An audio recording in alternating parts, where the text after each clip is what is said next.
Welcome back, everybody, to another episode of Mock Draft Monday on the Cardinal Rule.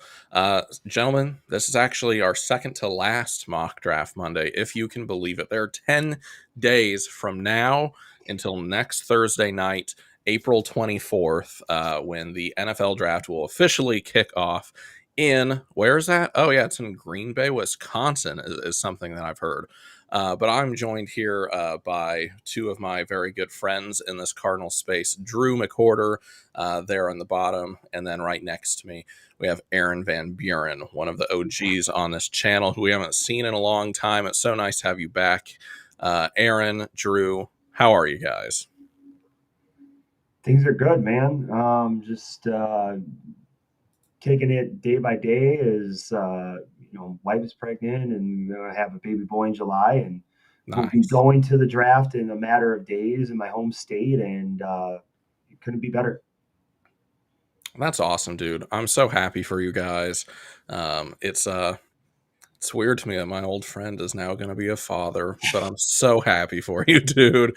And I'm so jealous that you get to go to the draft this year. I'm sure you will have many drinks in our honor and have much to say about whoever our first round draft pick is. Who we'll talk about quite a few options for Yeah. that tonight. Drew, how are you, man? I'm doing good, man. It is another week. Like you said, we are 10 days away, and I could not be more ready. I've already got my vacation lined up. I've got all my plans ready. Got to figure out exactly what we're doing here on the channel, if anything, for the draft. But I'm sure we'll be around doing something. So, but I'm ready. I'm stoked, and the rest of these next 10 days are gonna kind of be a blur because I really don't care much about anything else that's going on. So. Right. In the lead up to the draft, it gets hard to focus. Red Sea, so nice to have you in here. Silver Wolf, also nice to have you in here too. Stalwarts of this stream. And Silver Wolf with the congratulations for Aaron there. That is a big Oh, thing. I And we're mistyped all that. I meant Silverwolf, but same thing. Thank you both. Aaron's thankful. That's all that matters. You got Robert, it's so nice to have you in here. Dakota, talking about Patrick Peterson retiring as a Cardinal today, which is really the only news that we've got team wise going on since the last stream. Haven't signed anyone new, haven't cut anyone, but Patrick Peterson, who, regardless of the polarizing opinions many Yeah. of us have on him, was one of the Cardinals' greats, and he did retire as a Cardinal today. So apparently, they have mended some fences there, at least between him and owner Michael Bidwell. Now that the bad man can't hurt us anymore, bad man's out of the way. Mizaki Felix also giving some congratulations to Aaron. Thank you, Felix. So, other than Patrick Peterson news, how are we feeling about where the team is before the draft? We've had pretty much every major thing of free agency that's going to happen. I really can't see anything happening until post draft. What is the biggest hole that you think is still there that just has to be filled with the draft? Drew, you want to go first? All right. I definitely am still going to go with the offensive line. I still want to beef up the trenches. I think that is where you win and lose football games, especially this team. I think we've talked about. I like Isaiah Adams. I just think he's still unproven, especially when it comes to his pass pro. And Kyler Murray needs that protection. Like, he's not going to go out and be at the MVP level 17, 18 weeks a season. Like, you need to give him some help. You need to give him all the help in the world. And I think getting a true number one like offensive line that can compete with the Eagles and the Chiefs of the world, that's how you win. And so I still am wanting a right guard that I know is going to come in and just be an absolute stud at that position. And I have said offensive line for a long time too, and um, while we'll talk about that and my stance on that later on, I still think it does have to be in the trenches, but also on the defensive side. We haven't had a noteworthy D lineman do anything since Calais Campbell. You want to go back earlier, Stimmy Rice, Antonio Smith, for those who remember, it's and you want to go D tackle. Oh boy. So something in the trenches is going to be needed, but I will have more to say on the old line later.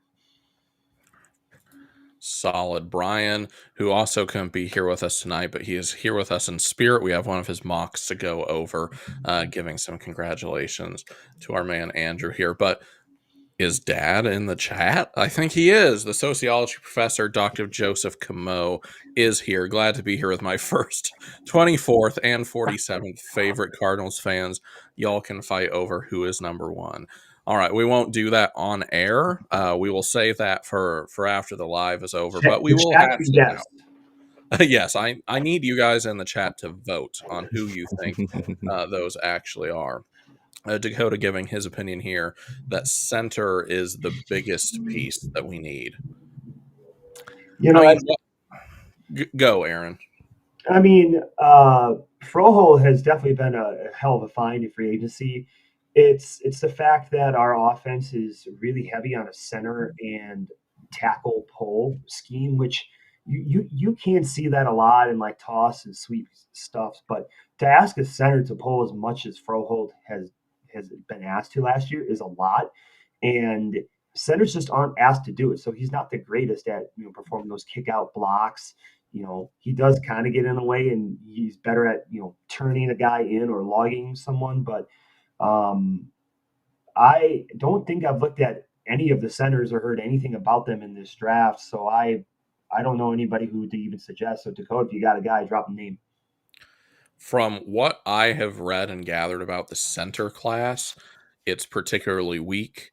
The center and the tackle class are actually pretty weak this year. There's just not like a ton of top tier tackle guys. And then there's that large group in the middle of like can be starting plus caliber guards. But from what I've gathered, center is a specific weakness of this class because I can only come up with a few centers off the top of my head in this class, which is partially because I have not been mocking a lot of centers to the Cardinals in the draft. But I mean, there are some guys out there like Jake Majors from Texas, Willie Lampkins, who I think projects as a center in the NFL just at his size from North Carolina. But yeah, center is not something that I've thought about a lot just because it seems like there's a glaring hole at right guard, right? Yeah, Jake Monheim is the only other one that even comes to mind right now at USC, and those three the two that you mentioned in that one are literally the only three that I can think of that are known centers. The rest are like guards that can play center type thing, or they may have had some experience there, but there's a real lack of true center in this class for sure. Yeah, I also maybe have just not paid as careful attention to offensive linemen in the past as before, but it feels like this class has a really high number of players that are listed at one position, but everyone's saying, oh, they'll probably play something else in the actual league. Like I feel like I've seen just an insane amount of listed tackles who are being said they're going to move inside at the next level. Just more than I've noticed before, it seems like. I was just gonna say Mac also threw out Jared Wilson from Georgia. I forgot about that. That's another. He's got a good RAS score too. But yeah, very much. Robert here saying this is our season for healing and optimism. First, we get back Calais Campbell, which one of the best feel-good moves of free agency for sure. Next, we make amends with Patrick Peterson, and now we're heading into the draft with the availability to pick best player available in round one. I do think we can pick best player available in round one. Yeah. It's all kind of dependent. Yeah, center from Georgia, Jared Wilson. Yeah, that is a good call. Him alongside Tate Ratledge. Tate Ratledge, a guard from Georgia that I like quite a bit. Joe here saying with Froholt set at starter, it doesn't make sense to use a pick on center unless it's a day 3 guy they think they can develop. I agree. The very, very rare times I've taken a center like Jake Majors or even Seth McLaughlin from Ohio State, it has been with dude probably won't play until like 2027. because Froholt is under contract through this year and through 2026. It maybe you take a guy like John Gaines the second that you think is fine depth and you can sit and develop. Maybe that. And I agree with Joe here. It would be a late pick if anything. And Cards Kingdom here saying the draft is weak at tackle and hella deep at defensive tackle, which means get the offensive tackle early. I agree with the logic. Not sure why people say the class is deep, but then say take one at 16. I get the logic. Yeah, I mean, it's at this point we've reached kind of almost paralysis by analysis from everybody, and the fact that there hasn't been any movement in the draft at all has been unprecedented. I Right. This is literally the first time in NFL history all the teams own their first round picks in the draft, which is crazy because this draft has been around for almost 100 years, Mm-hmm. and no one's moved yet. So thanks, Aaron Rodgers and Derek Carr, for that blockage. I read that this morning, and it really did shock me that there have been no pre-draft moves.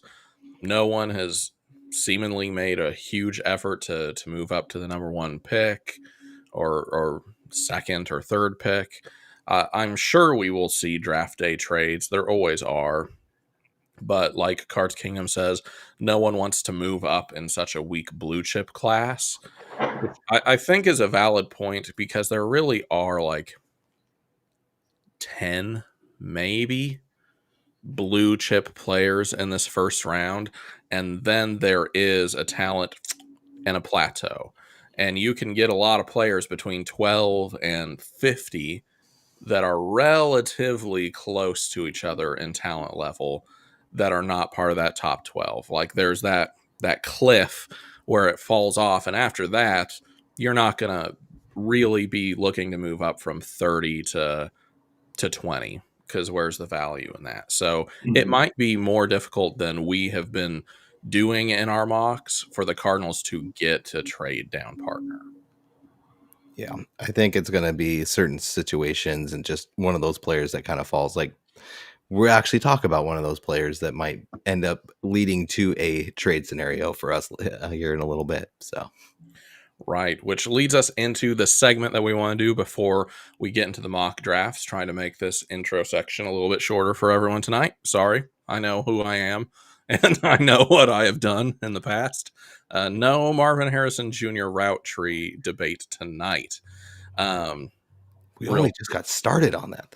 Real quick, we've got Paul saying hello to Aaron. It's been a long time, but Paul G is one of the OGs. Yep. We are going to do a real quick segment. We're going to throw up some pictures, two players that each of us have chosen. One player that at all costs we do not want the Cardinals to take at 16. And then a second player that's a little bit more nuanced to it. We think could realistically in some scenarios fall to 16. And then we can also kind of make our own arguments whether or not we think the Cardinals should take them at 16. Totally different thing. But let me go ahead and pull that up. Oh, I'm sorry, Dad. Last stream was very long. And that was mostly my fault. Before I pull that up, Dakota, congratulations on your 6-year Congrats, sir. man. That's awesome. I don't remember what gift anniversary that is, but go ahead and you make sure that you get something nice for your wife. 6 is a James Conner jersey, number 6. Oh, you're right. 6. You're so right. Yeah, you better get that James Conner jersey. All right. Oh boy. Now we make that full screen. There we go. There we go. So let's go ahead and start with my picks here. And just so everyone knows, when I made these decisions, I was not under the influence of Dilaudid like I was when this picture was taken. But if anyone never mind, I can't say I'll have the DA at my house really quickly. So top picture, the player that I cannot ever justify the Cardinals taking at 16, I'm so sorry, Drew. It is Shamar Stewart. I can't do it. I can't justify that pick with this class on a guy with practically no production in college. We've talked ad nauseum on these streams about Shamar Stewart and why that was the case and all of that. And I think he has the athleticism where he goes to the right perfect situation. He can be a player in this league. I just don't want my team to take that risk. All right.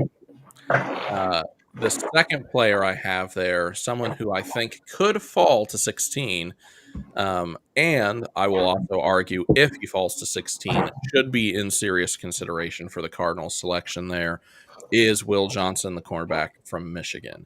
He has been kind of a polarizing guy in the Cardinals space on Twitter lately. I have noticed a lot of debates on whether or not he is actually the best corner in this draft, second best. I think it's really a debate between him and Jahdae Barron from Texas right now as the two top guys. But for me, if at 16 you can take a true outside corner who thrives in zone coverage like Will Johnson, who didn't have the 2023 that we expected him to repeat in 2024. But still, if you're looking at his 2023 tape and what he was then, and even the great player he was in 2024, let's be real, it's a national champion player. I do think the best cover corner or best zone corner, in this draft class to play outside opposite Max Melton. And please, God, get Sean Murphy Bunting out of my starting lineup Yes. in the cornerback room. If you want him there as like a veteran depth piece, awesome. But I think a future of Max Melton, Will Johnson on the other side, and Garrett Williams in the slot is a potentially elite secondary for a long time. These are young guys. And one thing I just want to add about Will Johnson is just think about the resume of wide receivers that he's faced in the last couple of years. He's played against Marv. Yeah, did he play against Garrett Wilson? I don't know, but the Big Ten has had a plethora of really good wide receivers and talent, and now that the Big Ten is now the Big 75, he'll play everybody. So Right. you want people who are established and have playing experience, and Johnson would be a slam dunk. Would be my first pick, but I'd be fine with it. He wouldn't be my first pick either, but in that scenario where you're sitting at 16 and it's a deep defensive tackle class, you can get one in the second or third round that's still really good value. And Will Johnson is a guy that you think is that solution to outside corner for the next 8 years. Take him. Sean Murphy Bunting being on the roster right now does not preclude us taking Will Johnson to me. You cannot make an argument that he is talented enough or we've paid him enough. No. If you can upgrade at 16 with Will Johnson, you absolutely do it. Mac Williams, I appreciate that you like this. Just for shout out's sake, the idea for this specific like graphic meme format is really Aaron's and Let's Talk Cardinals, not mine. I was having some creative juice block this morning, Yeah, but my friends did help me out, and I think this turned out pretty nice. very well done, sir. Let's see. I'm hearing there's a 20% chance Johnson falls to 16. Okay. I'm not sure how those get quantified, but I'll take it. Hey, given where we were at the beginning of this process, there was like a 0.5% chance. So I'd still say that's jumped way up from where it was. Right. Dad agrees on Stewart. Thank you. Thank you. The Bootleg Football Podcast guys talk about guys they're happy to let another team take a flyer on, and Stewart is that. I'd be fine with taking a traits guy like that day two. That perfectly sums up my position on Shamar Stewart. It is not necessarily that I think he can't be a successful NFL player. I just don't want to be the team that takes that chance again We do that all the time. We're taking chances on athletic traits and not production. And I would rather just have a draft class of highly productive guys in college that you largely know what you're getting out of them. I would like that quite a bit.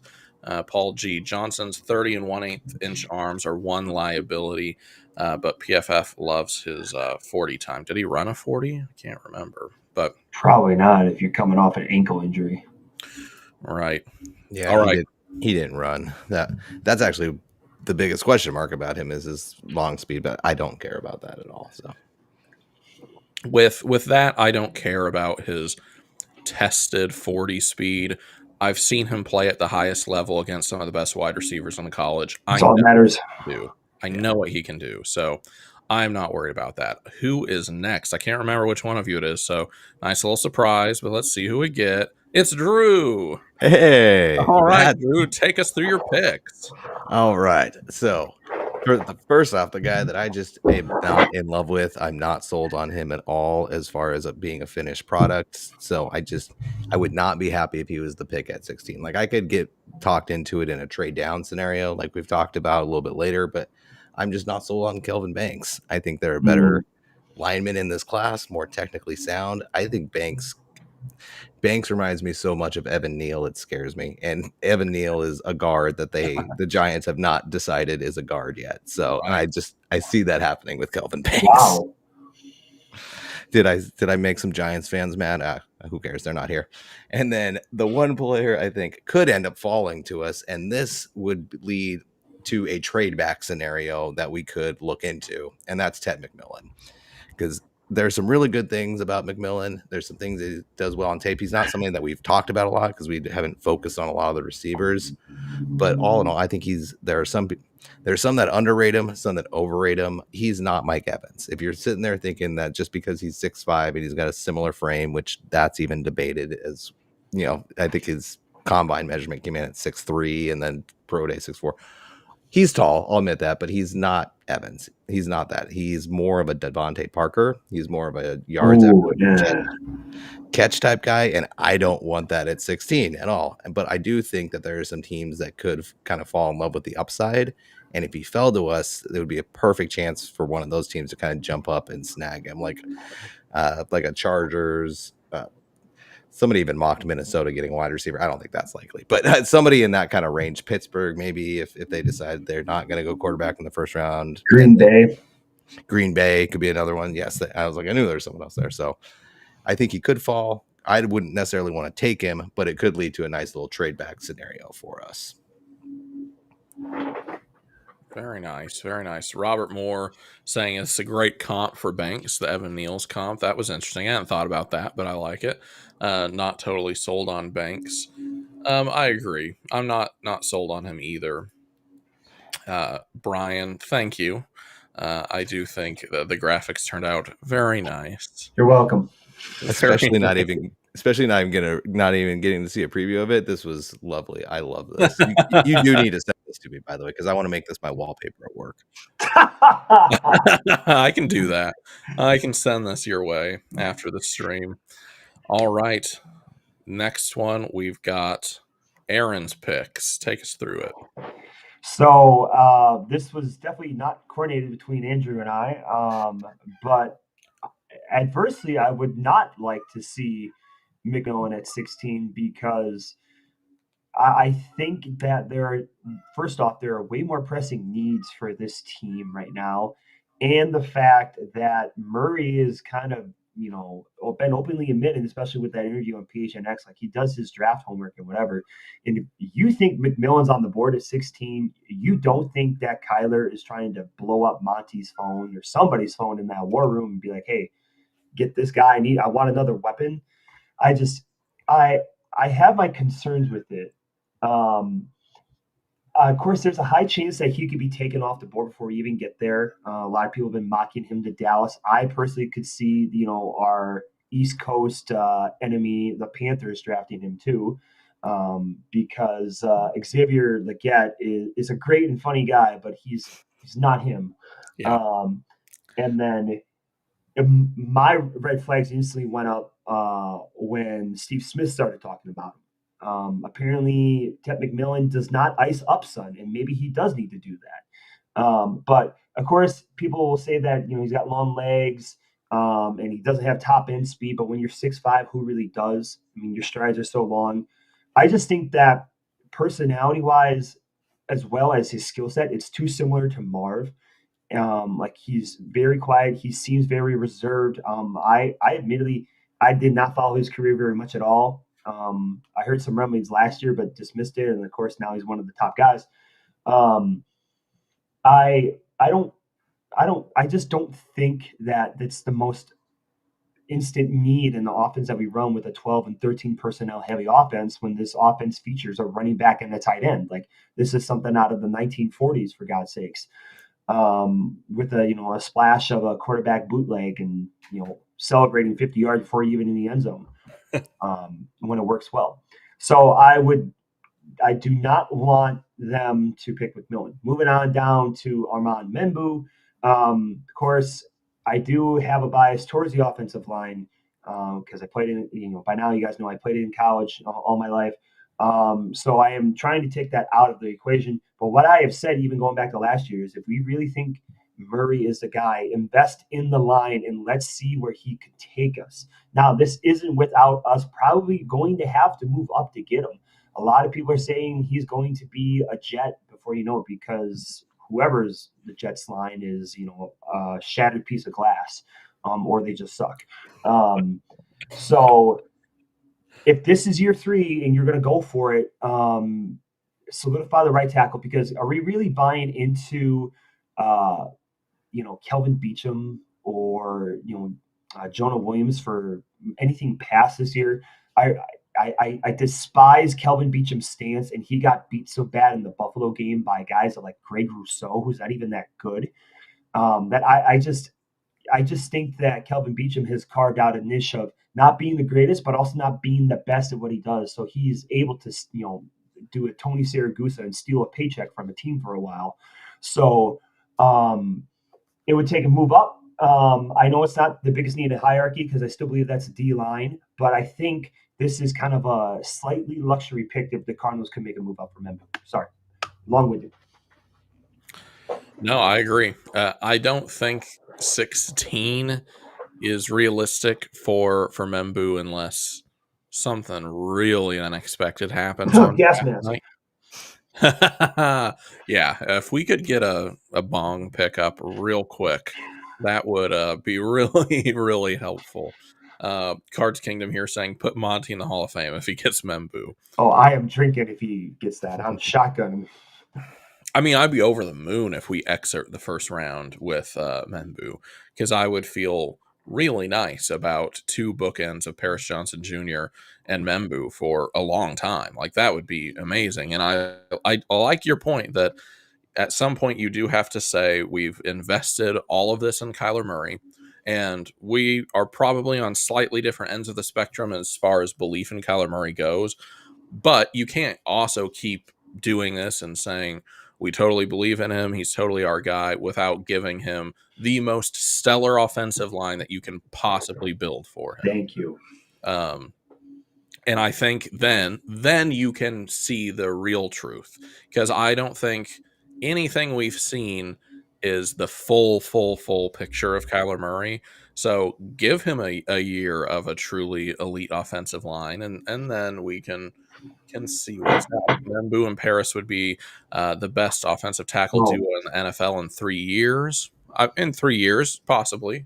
I agree. Robert Moore saying, I agree with AVB on his skill set comp to Marv. I guess talk about Tet. Taking another wide receiver in a run-heavy offense with Petzing, who doesn't like using wide receivers, is a waste. Might as well take Tyler Warren since offensive coordinator likes tight ends so much. It'd be like the Andrew Luck Colts with Anthony Gonzalez and the other tight end they had. It was Dallas Clark in his latter years. Yeah. Oh, yeah.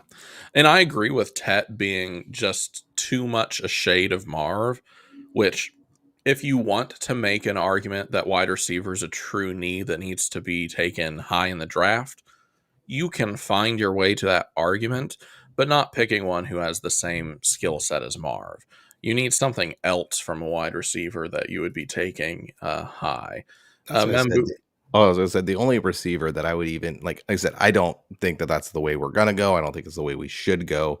The only one that I would even be entertained in is Emeka Ibuka, because I think one, he's got the highest ceiling of the class, so you're not gonna whiff on him.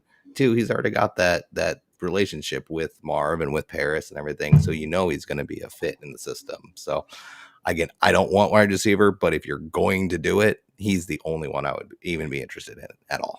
And just to add on to that, like later on, day 2, day 3, if the guy from I believe it's TCU, is spelled Savion but pronounced Savon or Siobhan, that guy would be phenomenal. He's a fun weapon. Like, he's fun to yeah, play around with. You can do a lot of different things with him. Savion Williams. right. Brian here is saying Membu could even play guard for year one. I mean, if they feel like they have to play Jonah Williams because they paid him and he's healthy, then yes, you could play Membu at right guard and just fill that spot for a year and then kick him to right tackle next year. However, if he's represents a really significant upgrade at right tackle, then why would you not just start him in a position and get him comfortable in his position of the future? Like, do you see a problem with doing stuff like that, Aaron? Of we're going to draft a tackle, but we're going to play him at guard for a year. Like, is that a problem for offensive linemen? It's I would say it's easier to go from guard to tackle. Sorry, the other way around, tackle to guard, because you don't have to set out as far on pass blocks. Your your punches are quicker because you're closer in the trenches. Obviously, you're more involved traditionally in pulling, but our offense is a little different. It gets diverse with it. Whereas if you go on the outside or the other way, now I have to reset my entire pass technique. When is my punch when I'm dealing with a wide nine, or what am I doing when a guy's on a he's not even a nine, he's like an 11, he's like 5 yards from me and he's angled. How am I going to do that? Or is he just setting me up to get crossed on a stunt? It really changes, where your eyes are looking, and a lot of other things. So it's easier to move in than it is to move out. I want to follow up on that too, because this is a perfect opportunity. I wanted to pick your brain on this anyways, because sort of one of my guys in this class has become Donovan Jackson. I've watched a lot of him, and watching what he did kicking from left guard to left tackle. I don't know if you, Aaron, have watched too much of him, but be curious to know what your thoughts are on what his ability, his upside might be at the next level, and his ability to do that. Because I was impressed with what I saw, especially in the first half of the first Penn State game with what he did against Abdul Carter. Yeah, so I actually did get to do a little clip because I messed up who I thought I was looking at Landon Jackson for one of our guys in Discord. I think it was Simon, but it would ended up needing to be Donovan Jackson. So I watched the video here. I'm looking at my notes. Um, my quick summary on him is his pros is that he's a great sorter of stunts by the D line. He knows when to pass off, especially on the zone side of a pass blocking scheme. He's got incredible timing for double teams, especially if that guy is plus one of them or the next gap over. He's going to be able to close it. He's kind of got a little bit of Membu in him where he can get over fast. Not quite of a lateral slide technique so much, but he'll get there. Finally, my final pros or strength is that he has a really heavy base, and his fit really smothers the D line. Like when he punches, it is a shocker of a hit. So they kind of take a second to regain their stuff. His cons, I think he's really susceptible to a bull rush in the pass game, as well as a push pull, because I believe, and I could be getting mixed up with someone else, but his head drops a lot on contact. And so if your head's going down, so that controls your center of gravity, and then push, pull, rip, boom, I'm there already. And so my last weakness that he has was he relies a little too much on his center of gravity, basically his lower body, to the point that he uses more legs in his pro than his arms. Obviously, it's a full body technique. There's a lot of timing with it. But overall, I think he's a solid guy. He needs to nail down his arm work and punches, which is totally teachable once you get to the NFL. And I think that he is potentially a first rounder due to the scarcity of the prospects at the position. Cool. Good stuff. Good stuff. Thank you. And that was a lot of what I was saying. I think you're 100% right. That's was mainly how Carter was able to get him was when he really got into it. He got right into his chest and just pulled him down like 3 times in the third quarter was his bad quarter in that game. And that's why I was like, I wonder. That's why I wanted to hear your thoughts on that too. So I'm glad to kind of get some validation on my end, because I am offensive line is not my forte. So knowing somebody who's actually got some experience in it, I love hearing your guys' experience. So. Yeah, and it's just the push pull. I mean, from when I play, that's arguably the hardest move to defend, because especially the point of attack, they're always coming into you, and then you never know when they're going to switch it. So, but I would love to talk O-line technique till the cows come home. But we got some mock drafts to get to. We do, and we're going to go right into those now, which sadly at 36 minutes, I think is by far the earliest we've ever actually gotten to the mocks themselves. We don't have a ton tonight. We've got about a dozen, so we'll go through them. We'll go over mostly players that we haven't talked a ton about. This is our 5th stream now, so we're rehashing a lot of the same players at this point. We've sort of analyzed most of the players who are commonly taken by the Cardinals.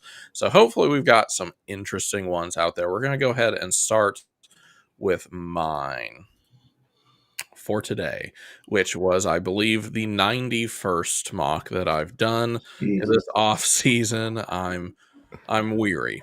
Look at that, Jake Majors, a center. Jake Majors is there, exactly. So, like in my initial scenario with Will Johnson potentially falling to 16, I've got, and there is a clock running, as you can notice, Robert Moore, to keep me on track. Will Johnson at 16. Derek Harmon in this mock is the first time I've seen him fall all the way to 47. I don't think that happens in real life. But if Derek Harmon was available at 47, I would be over the moon happy with that. And at 78, Femi Oladejo is available, someone who we know the Cardinals have interest in. He's been for a 30 visit with the Cardinals. Safety Billy Bowman from Oklahoma in the 4th round. Also someone we've talked about before. I'll still defend the stance of taking a safety that does not have to play this year. Maybe not as high as a 4th round. Maybe you don't have to do that. But I do believe this is Jalen Thompson's last year with the team. And so next year, you're either running Dadrian Taylor-Demerson out there, which is clearly the hope, but also adding another safety to that room now does make sense instead of doing it in an emergency setting later on. And then we've got wide receiver Ty Felton from Maryland, player I've really only started paying attention to more lately because of you guys here in the chat putting me on to Ty Felton. So I've got him, and then a very developmental center in the 7th round, Jake Majors out of Texas, again, who hopefully would not even have to play until 2027, as long as Froholt stays healthy and he stays through the remainder of his contract, which is through 2026. So Robert, you're saying to get Johnson and Harmon would be nuts? Absolutely. Harmon will not be there at 47, but Harmon would be someone who, if he falls into those really late 30s, maybe he's still there really top 30s, a trade up in the top of the 2nd round. If he's still there, that is someone who I would actually be willing to give up a little bit of draft capital to go make sure that you get him if he fell that far. Robert Moore's giving me an A-, which I'll take. Robert's a pretty tough grader, so thank you, Robert. I like this draft. It's a pretty solid one. Nothing crazy. I didn't move around. This is just a stick and pick draft. Jake Majors with a high football IQ. He definitely does. I mean, that Texas offensive line, for the most part, got it done, except when they played Georgia in the SEC championship game, and then everything kind of fell apart. But by the amount of Georgia defensive linemen we're seeing going in this draft, makes sense. Georgia defensive line is just a force of nature, and it has been for years now. All right, you guys have any comments for me?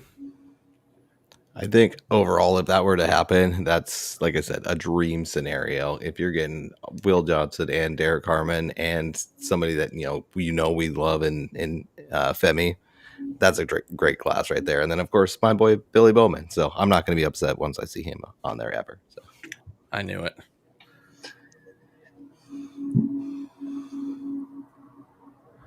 Yeah, no, I'm good. I'm good. All right, let's go ahead and move on. I think we've got Drew next. So for this one, I kind of there was a heavy theme. I think Benjamin Morrison, I believe, and David Walker are the only two that are on here that we have not met with. In case anyone hasn't seen, I've added to the gospel of the cardinal rule, and I've put together the almighty list. And it is a complete comprehensive list of every name that I could find that we've met with. And I've categorized it by 30 visit, combine visit, pro workout, virtual visit. It's a huge list. And so I've kind of been focusing on that and just looking at the patterns and seeing who we're meeting with and kind of what areas they're projected to go in. So this is kind of the theme that I took behind this one.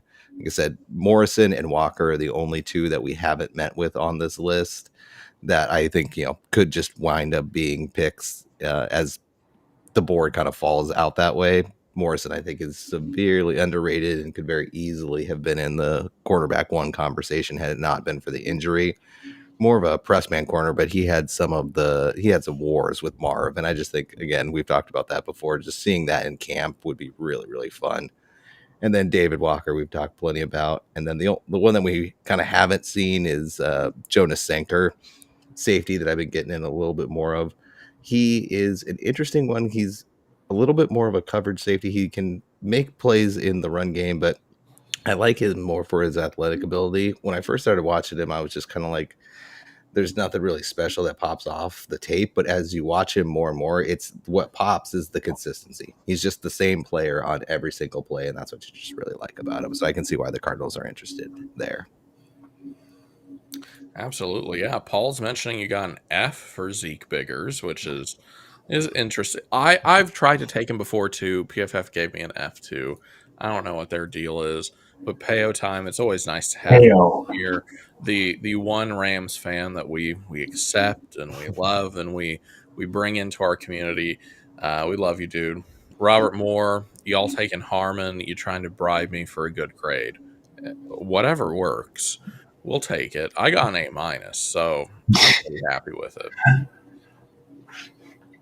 it. Something I find interesting about this one is doubling up on wide receivers. Oh, yeah. We might have lost Drew. I mean, when you think about it, I've always have not really been that impressed by Michael Wilson. Yeah, he had some plays last year, but Michael Wilson hasn't been there. We didn't get to see anything of Tajon or Taywan Palmer. Xavier Weaver kind of got some playing time last year. So when you're that far in the draft and you're just throwing darts at a board and hoping it sticks, I mean, I'm not too mad against it. I think 2 out of the biggest 3 needs are met within the first round. So I'd be ecstatic with that, and it would really raise the floor of the defense. And finally, that's what we need, and not have just elementary school playground 500 recess and no one tackle anybody. Right. Yeah. Agreed. Benjamin Morrison. The only thing that concerns me about him is the level of his injury. But if the medicals check out, then I would have to trust that the medical people know what they're doing, and he'll be fine. But Trey Harris, I think I like Michael Wilson. I do. But you can always upgrade over Michael Wilson too, and I think Trey Harris has that potential to be like a true wide receiver too, like an impactful wide receiver too. So I don't really mind doubling up on wide receiver too much because we got a couple extra picks. Robert does like the draft. Doubling up on wide receivers though might be a little bit much. Grade B plus. Fair enough. Fair enough. Oh no, we did lose Drew. He's lost his internet, so he is relegated to moderator duty for today. All right, Drew. At least you got to talk about it. All right, F in the chats for our fallen brother Drew McWhorter. Blame it on Zeke Biggers. It was the F for Zeke Biggers for sure. All right, let's move on to Brian, who was supposed to join us today, but I believe he's in the chat. So let's go over his real quick. There was a trade down to 25, picking up Walter Nolan from Ole Miss. Then offensive tackle Josh Connerly from Oregon in the second. Princely Umanmielen at 81. Alec Iaminor, I think I'm saying that correctly. Wide receiver from Stanford. One of Drew's favorite players, Tion Walker from Kentucky. Billy Bowman from Oklahoma. And then a running back in the sixth, RJ Harvey from UCF. Okay. Any initial thoughts? Obviously, you're going to go trenches the first two picks. I'm definitely a fan. I've been so busy with obviously, future dad things. I have not studied anything about Princely, however you say his last name. Sorry. I think also what's really interesting is I like taking that, RJ Harvey guy at the end. I don't know anything about him, but I like someone else to be the kind of that third running back because we all know when Damari DiMercato got the ball, it's exactly when we didn't want him to get the ball, minus the one time he took it to the house against Chicago. But that was an aberration because Chicago was in the Eberflus fall. Right. Who even is our third running back? Oh, DJ Dallas? It would be James Conner, Trey Benson, Amari DiMercato. I always forget we have Trey Benson, so I'm all for kicking the tires on a running back that we actually would approve. So I give this a solid B. All right, I would go around the same level. Cards Kingdom saying the Connerly film at Oregon looked really good. I've not watched nearly as much Oregon film as Drew has, so sad that we just missed him. But the F grade was just one too many, and he hit his limit on PFF Fs, and Joe just kicked him out. That's at least the word on the street. And then, yeah, Joe is pointing out we got So Michael many Carter running on the backs. roster too. We got a lot of running backs. We do. But overall, I would say would be weird for Princely Monmielen to last all the way to 81. Like he's a pretty consistent second rounder. And Walter Nolan, my opinion just hasn't changed on him at all. He has this weird attitude thing that I don't love, but I don't think his talent's the issue. I think he is kind of like a high risk, high reward guy that he can turn into the next Aaron Donald. But there is something about saying out loud the words verbatim, I am the next Aaron Donald, that rubs me the wrong way. Like, don't say that. That was him.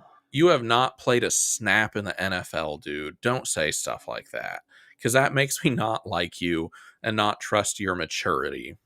I have two things. First on one is quick. So one, he could be potentially Robert Kimdichie 2.0, especially Exactly. bonus points for Ole Miss. Two, I have the same issue with Abdul Carter trying to say that he's the number one overall pick, and I'm like, dude, you're coming off, or you need a foot surgery. You just coming off of it. I just hate when people automatically project and put themselves into that because it doesn't work out well. A la Josh Rosen. Right. There were 9 mistakes ahead of me. Shoot me. Yeah, like I just can't stand when players who have not played a snap in the NFL make statements like that. I get there's this bravado thing and confidence, but there's a difference between being confident and being cocky when you haven't deserved it yet. Send hi to Lance in here. Cheers, gents. I think we got yours coming up in just 1 second, Lance. Drew saying that RJ Harvey reminds him of Reese Jones Drew with speed. MJD has some wheels. Intriguing. And then he had to come to the chat to give Brian a hard time about Deion Walker. Just kidding. I like Walker a lot more if he's not the only defensive tackle. Getting Nolan makes it okay. Yeah, as someone who still deals with back stuff, I can't imagine being an effective NFL player with a severe back injury, as is rumored Deion Walker has. So he is someone that I would just not take the risk on. Not when there are other players to be had in a really deep defensive tackle draft. Like, don't take that type of risk. I don't see it. And Silver Wolf, we are all the next Aaron Donald in Madden. Very true. And Robert Moore, these kids just need to be humble. I'm fine with you talking your talk, but just saying ridiculous things like, I am the next Aaron Donald, it just rubs me the wrong way, and I don't have a high opinion of your maturity level. All right, let's move on to what I believe is yours. So you went a little bit of a different route with a full first round mock. So I've got yours over 3 slides just so they're a little bit bigger and we can see them.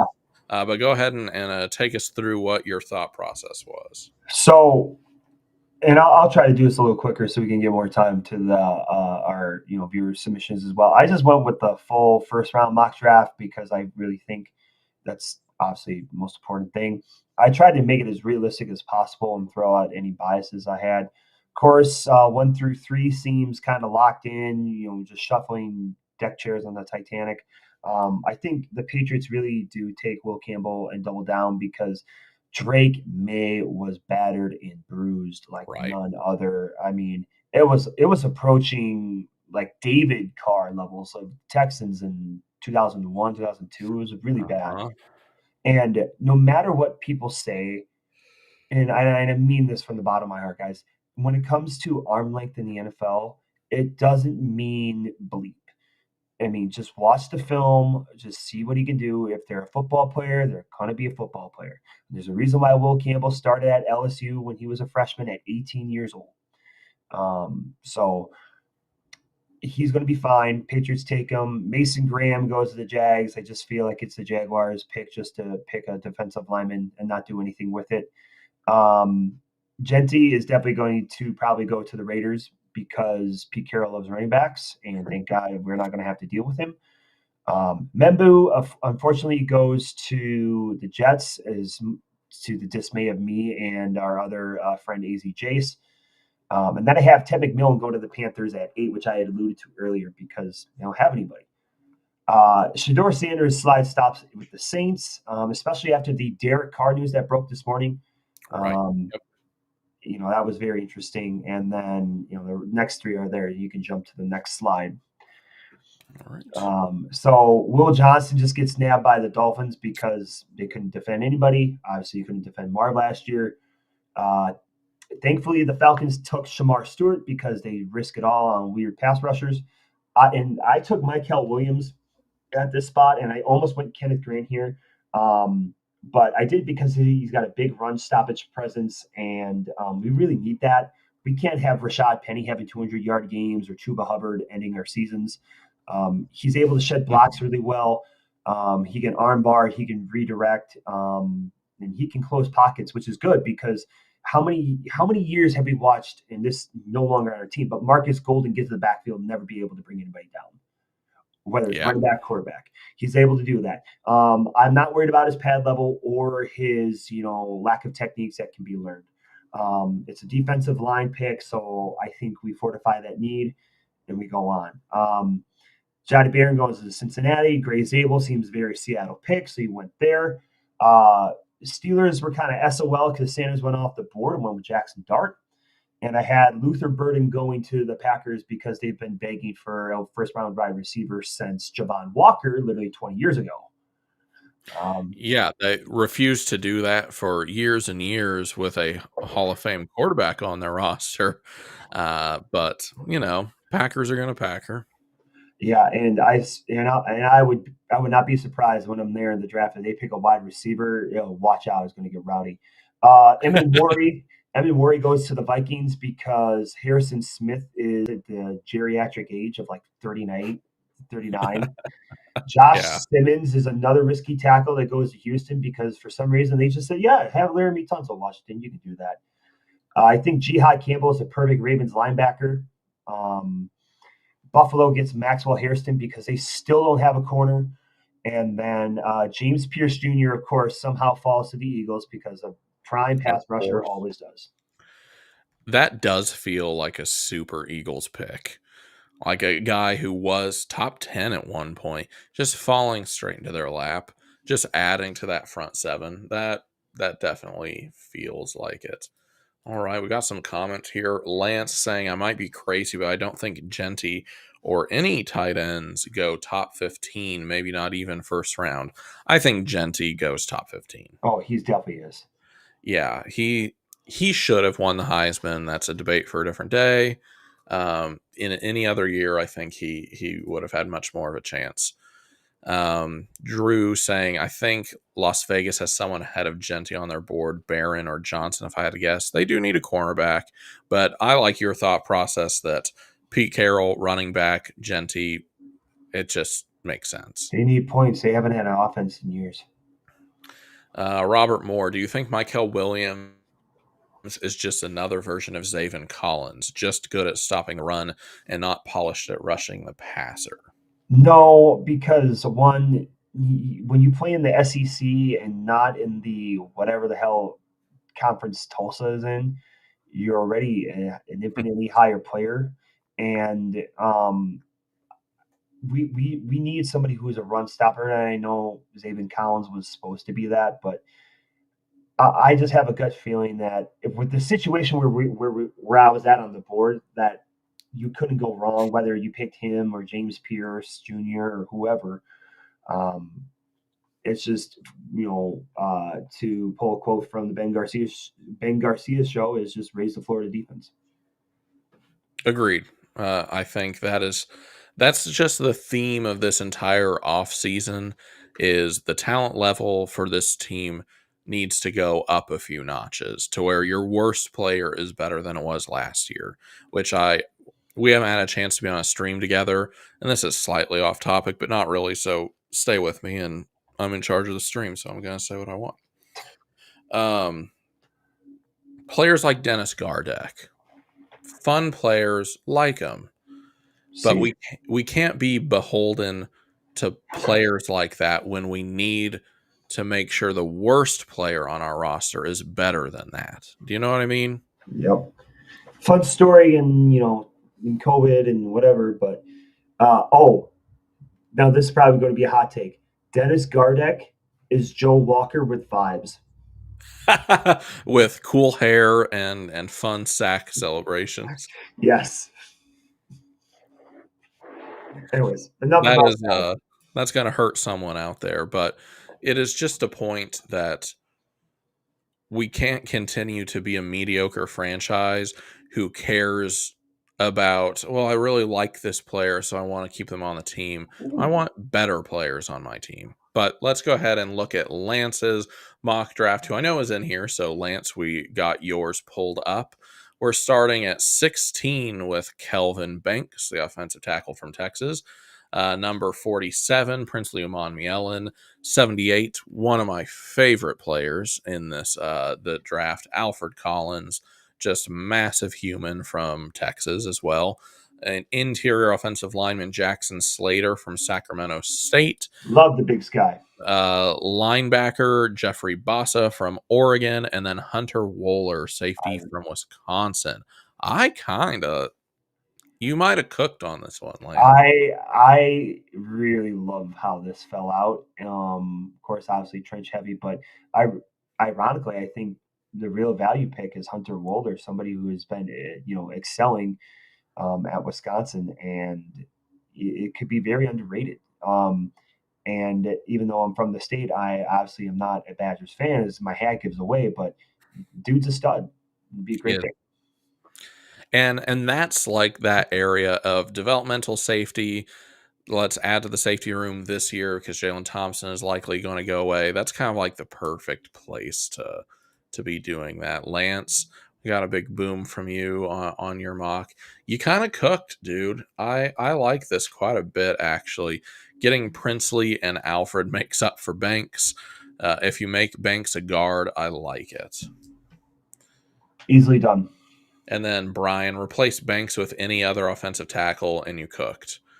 Okay. I mean, I can't have a truly educated opinion on the difference between the tackles, so I have to defer to the opinions of people who know what they're talking about with offensive line.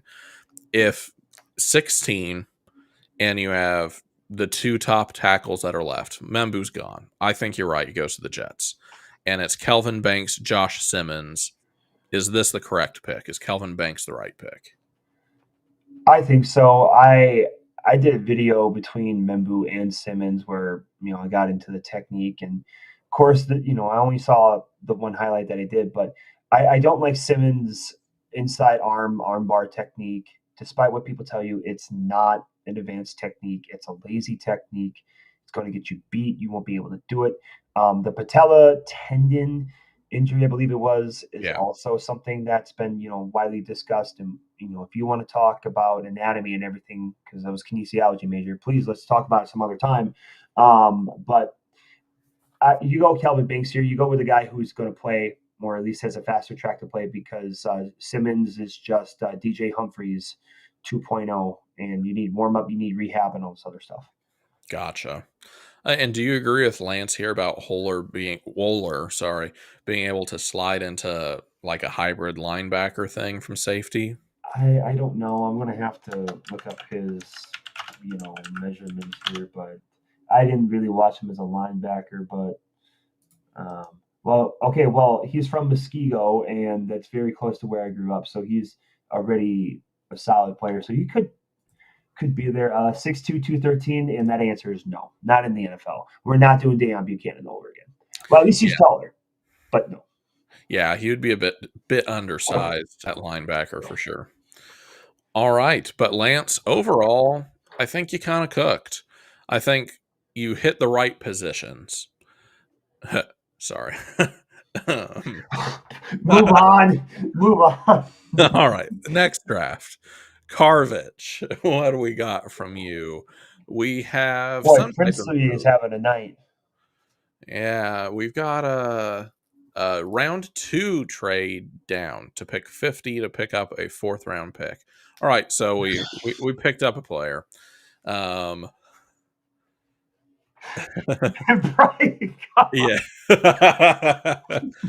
Yeah. Okay, so back to football. We got Will Johnson at 16, which is a pick we know I like. And for the low price of only moving down 3 spots, we picked up a 4th. I mean, if it happened, that would be cool. Got Princely Umanmielen, then TJ Sanders, defensive lineman for South Carolina. I think he might have had a 30 visit with the Cardinals. I can't remember. Drew, go ahead and put that in the chat if you know that off the top of your head. Then Anthony Belton, the tackle from North Carolina State. Ty Felton again. Jeffrey Bossa again. And Cam Jackson, another defensive lineman, late in the 7th from Florida. Yeah. And, Mac Williams. Lots of Princeleys tonight. He is a popular pick for sure. We did have TJ Sanders visit. Oh, we did? Okay. Yeah, that's what I thought. So overall, again, these are all the right positions that I think the Cardinals are looking at. Guard, tackle, offensive line, defensive line, linebacker, which is sort of an underrated need. Does not look like Kaiser White is coming back. So linebacker is a genuine need. And then if you get an elite cornerback like Will Johnson at 16, that's pretty cool too. Drew's pointing out this is definitely a very visit heavy chart. So Johnson, Princely, TJ Belton, and Felton have all had visits with the Cardinals. So that is interesting. These are players that the Cardinals are genuinely interested in some way, have been doing their homework on. So this actually might end up being one of the more realistic drafts of the night. These are players the Cardinals are looking at. I'll give it a B- just because reasons. I don't know. That's where I'm following with it. I would give it about, Yeah, probably about B minus as well. I think the top 2 picks are starters immediately, and TJ Sanders. Any defensive lineman we take really is being worked into a rotation. If it's especially on any type of 3-man front with Calais, like 40-45% of snaps, you can work in a rookie with him. And if you're taking someone like a Kenneth Grant, who's going to be really more of a nose tackle, you're going to work him in with Alvin Tomlinson. So, there will be snap counts and all of that. But Paul is giving this a B minus because Johnson will be gone. Probably, but it's not outside the realm of possibility, I would say. So now we've got another Brian. Oh, and real quick, Robert Moore was giving that last one a B plus. All right. This Brian, we've got a round 1 trade down from 16 to 23 with Green Bay, picking up a 3rd round pick to go along with it. All right. And then at 23, James Pierce Jr. First time I think we've seen him tonight. Then Donovan Jackson, guard at 47. Ozzie Trapillo, a tackle at 78. Jack Betch, the wide receiver from TCU. Chris Paul Jr., first time we've seen him tonight. Cam Jackson, defensive lineman from Florida. And then another defensive lineman in the 7th, Howard Cross, the 3rd from Notre Dame. Okay, so Chris Paul is a player I like a lot. But to your point about size, he is 6'1". He is going to be a small linebacker at the NFL level. That's really my only knock on him. I think he has a great game other than that. If he knows how to flow over the top when he needs to and be smart, then that's great. I just don't know anything about the 3rd round pick with Ozzie. That to me might be the one thing that brings us down to maybe a C plus range because I'm not really vibing with Chris Paul Jr. either. But it is that's probably that 4th, 5th round, so it's not like it's a high risk. I'm not saying where you picked him was bad. I just don't know if I'm just the biggest fan of those two. But let me see here, and maybe that's a value pick there with Beach, however you say that. I think it's Jack Betch. So if he can constantly be there despite the sky falling around him, great. I definitely would have to do more film study on Ozzy and Cross. Yeah, I'd have to look into Howard Cross quite a bit more. But James Pierce Jr. at 23, he is not my favorite player in this class, but I don't think talent's an issue with him. I think and I trust this staff to do all the proper homework on any character stuff, because that is the stuff that's out there floating around about James Pierce Jr. is that he's like a him first guy. He's not a team guy. If the Cardinals end up picking him, I'm no longer really concerned about that because I trust that the staff has done the appropriate homework to make sure that he would actually be a team fit. And then I'll just be happy because I think he is a really talented player. So, yeah, overall, I'll give this one a B minus, I think. All right, let's go on to Red Sea. I guess we've had a few trade downs. I have terrible eyesight, so it's a little bit hard to read. I But can read it for you. all right, go ahead. Thank you. So 22, it looks like you trade down with the Chargers and you picked up a 2nd and a 4th round pick.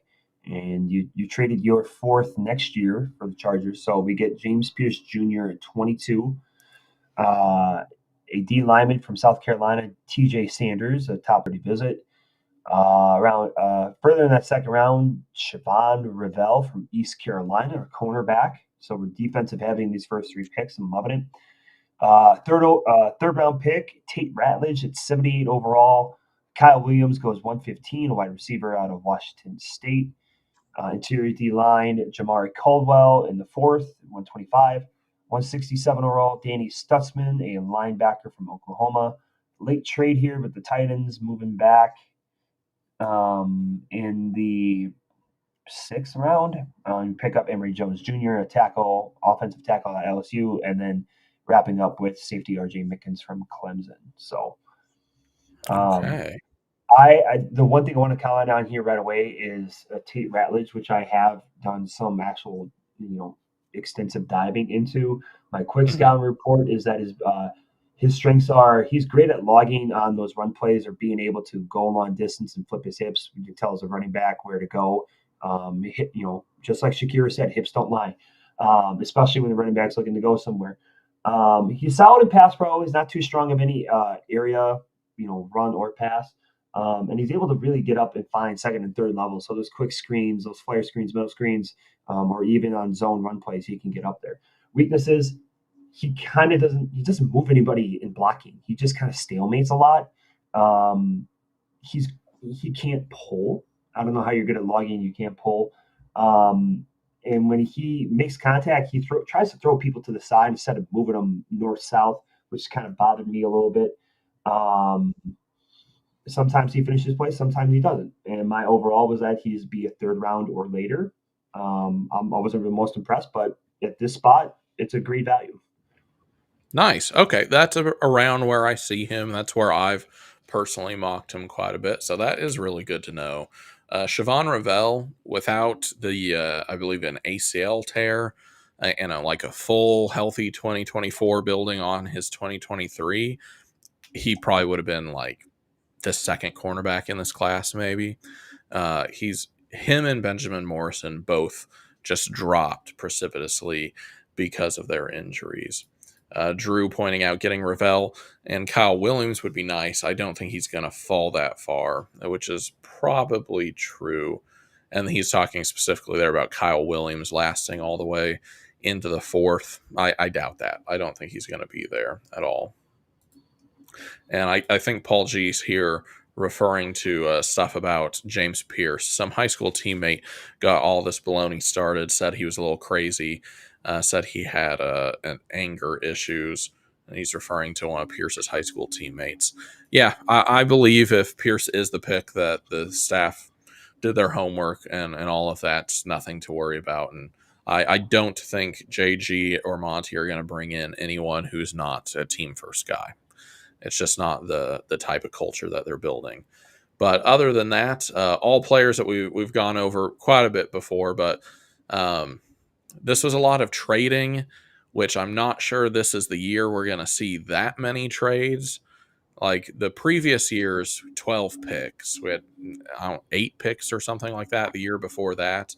That's all about building talent up.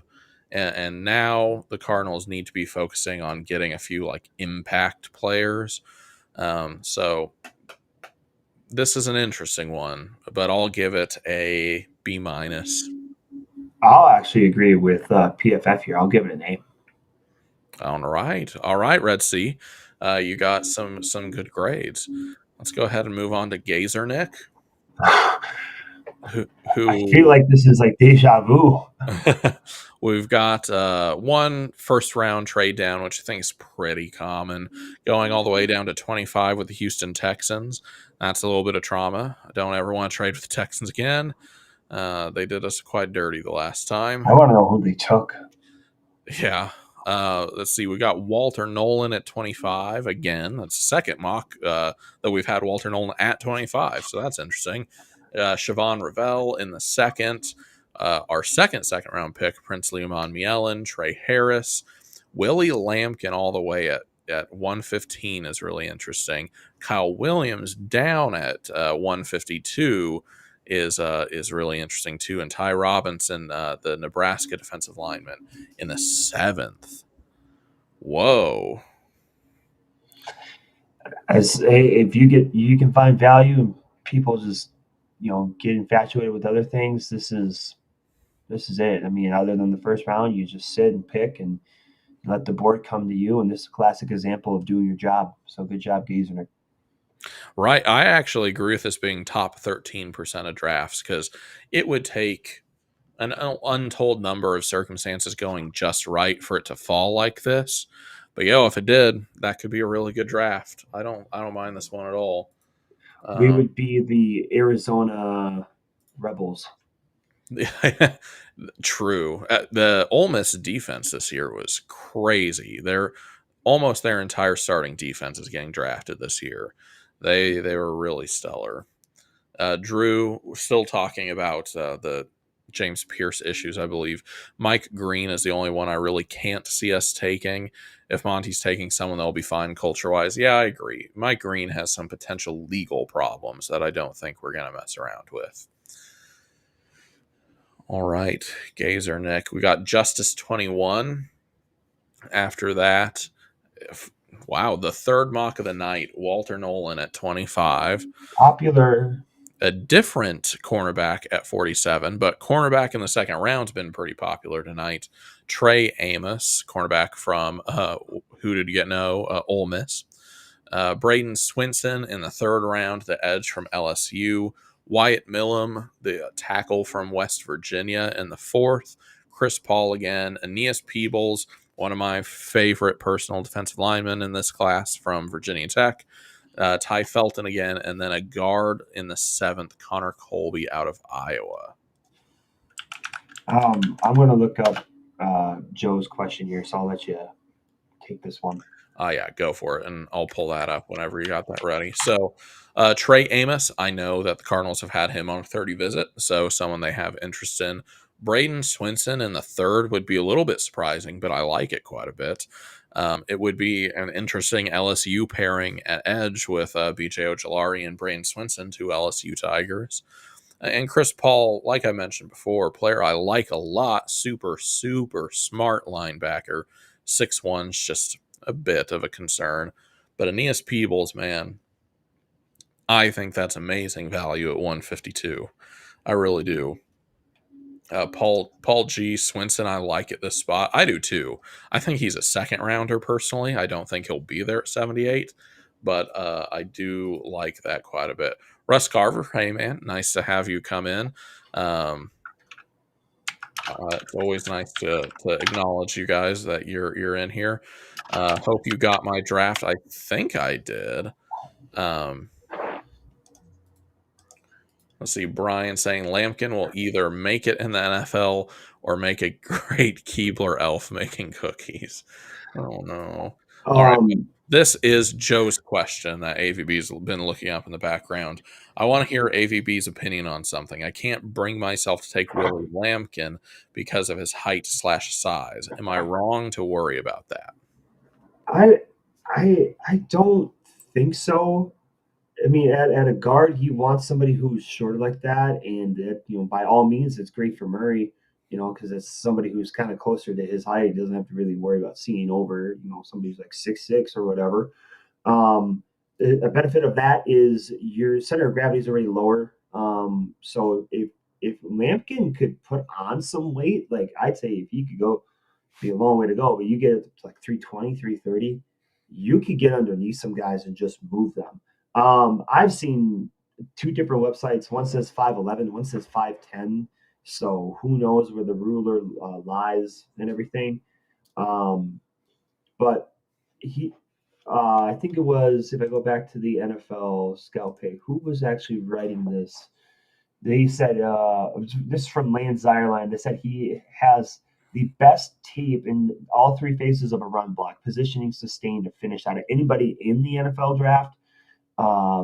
He can obviously sustain blocks, but just his size, his measurables are too far below NFL standards. But he would recommend maybe even using him as like a fullback or something like that, or maybe he is our guy who does the Trent Williams go in motion and just whams on the backside or whatever. Yeah. Mm-hmm. The Cardinals use a ton of overloaded formations, like it's a high school coach that just loves the crap out of it. Go watch the Buffalo game. I mean, we're seeing 5 and 6, 7, 8 sided unloaded things, or unloaded formation, excuse me. And I really think he could be used in there or even goal line situations. So you definitely have some validation in your worry, but it's just getting them in our hopefully renovated weight room soon, and not having to pay for those meals will definitely help them put on some size. Right. All right. That's largely what I've thought about him. The 5'11 hasn't completely turned me off of Willie Lampkin.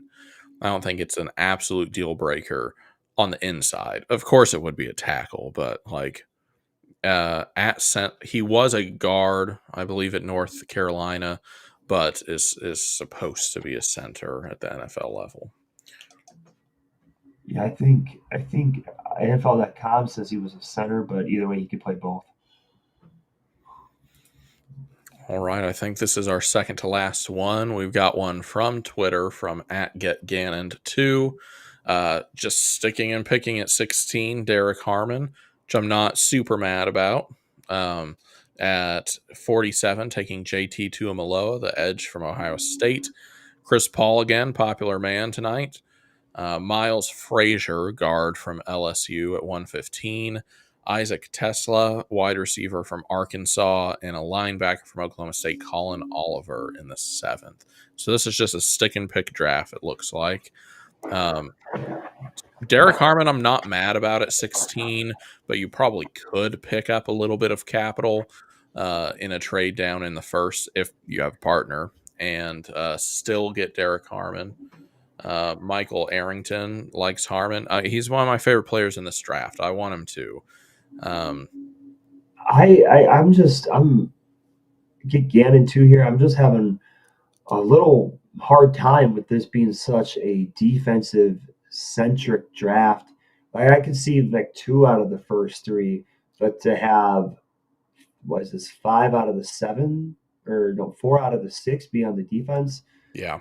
I'm giving like I'm just I understand the defense definitely needs some fixing, but I'm just a little concerned about the double linebackers here, maybe taking another corner, which I don't think, no, not even a corner was picked. Swap out one of the linebackers for a corner, and I feel a lot better about this draft. I understand that. Yeah.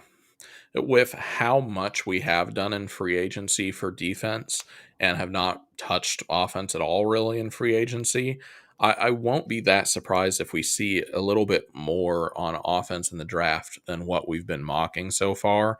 We've been mocking like we're building the entire defense from the bottom. But we've actually made a lot of additions in free agency. You're making a lot of future picks too, but I won't be surprised if offensive tackle or guard is one of those really high picks because that is one of the last pieces of this team that just feels like a giant hole. Is Paul G saying you have to spread the love in fixing positions? We could use wide receiver late or guard. Mizaki Felix, I don't think I saw any from you. I went back to last week and pulled the ones in that I saw from the last time that we did a stream. I don't think I had one in here for you tonight. I'm sorry about that, dude. Drew saying Colin Oliver had great 2023 tape, just fell off a cliff in 2024. If you made JT Tuamaloa a cornerback, this would be a solid class. Yeah, cornerback at 47 has been a really popular pick tonight, which I'm not mad at. Siobhan Ravel, Benjamin Morrison are both really talented guys with some medical questions. Both medical stuff checks out. Definitely interested in them there. All right, and I think this is our last one of the night from Corey _Cards. We've got a lot more trading, it looks like. What does this say? What do we all get for that trade? Looks like you picked up. Wow, so you got an extra second, a third, and a fourth this year, and you traded your second next year. Wow, that's a yeah, you take that trade any day of the week. Shit, pardon my language there, but yeah, that's a really interesting trading around for sure. Cleveland must have wanted somebody really bad, but And trading all the way out of the first feels like a luxury that this team doesn't have right now. but I have wondered about that when I was doing some of my mock drafts because I was just like, I feel like if the Cardinals got that kind of an offer, that they would do it, and I hope that they wouldn't because it'd be the one time I get to see him pick in person. But Yeah, true. Yeah, I hope not. I mean, Uh, I'll be there the whole time, but first round, everything, all players that we've talked quite a bit about tonight. I think the story of this mock is just trading all the way out of the first round, still getting James Pierce, which is nice. A first round talent in the second is, I mean, that is a win, and you're picking up quite a lot of capital and even some for next year. Um, I think what would be helpful is if there was, when our viewers send it in, if they could include a blurb about who was on the board and what inspired them to trade out of that, for even just like one or two sentences max, so that way we could have some more context here because that's what we're lacking. yeah, because I think Drew has to be kind of onto something. That's a QB tax type of trade up to give that much up. So if Jackson Dart, but Cleveland why? just has to get back into the first round because they didn't take a quarterback, then they still want to get one at 16, like Shadur's still there, Jackson Dart's there, whatever it is. That's the only time that you're going to see trade value like that is when someone's going up for a quarterback. Send Miles Garrett and we can trade out. Hey, yeah, you can have our draft if you'll give us Miles Garrett. What was that one player? One time, Ricky Williams, gosh, Mike Ditka yeah, Ricky gave the Williams. entire Bears draft. You hear me? Sorry, who was it? Ricky Williams. Ricky Williams. Yeah, yeah. I don't think we'll ever see anything like that again. But No, we won't. No, he was. all right, That was CTE and alcoholism in that decision. yeah, good old Mike Ditka.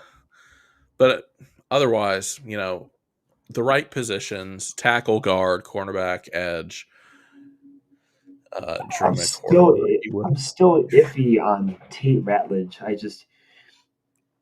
I wasn't impressed by him, and I know a lot of people were, but and maybe it's just the cut of the highlight film that I got, but a lot of it was the TV or the broadcast angle. If I could have a tight view or inside the box and really go back and watch it, it may have a different result for me. But for on Tate Ratledge, I'm okay. But as long as it's not anything higher than the third round.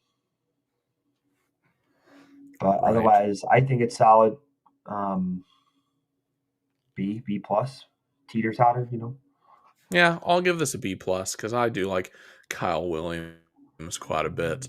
And the top three of James Pierce, Donovan Jackson, and Benjamin Morrison, I'd be pretty excited about that. Which, actually, now that I think about it, this is a weird thing where PFF still has Donovan Jackson listed as a tackle.